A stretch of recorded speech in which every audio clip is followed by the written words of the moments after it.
খুলনার দিঘলিয়ায় ঐতিহ্যবাহী বিদ্যাপীঠ আলহাজ সারোয়ার খান কলেজের একাদশ স্নাতক পাস ও স্নাতক সম্মান প্রথম বর্ষের নবীন শিক্ষার্থীদের বরণ উপলক্ষে মনোজ্ঞ সাংস্কৃতিক অনুষ্ঠান ও আলোচনা সভা অনুষ্ঠিত হয়েছে।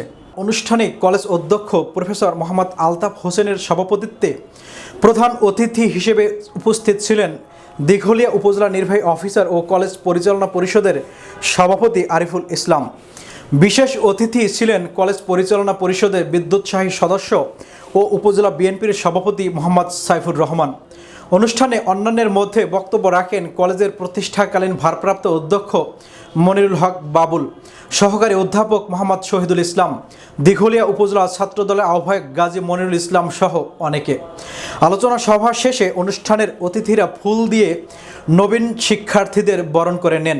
পরবর্তীতে শিক্ষার্থীদের অংশগ্রহণে মনোজ্ঞ সাংস্কৃতিক অনুষ্ঠানের আয়োজন করা হয়। এ সময় কলেজের সকল শিক্ষক শিক্ষার্থী সহ বিভিন্ন পর্যায়ের গণ্যমান্য ব্যক্তিবর্গ উপস্থিত ছিলেন।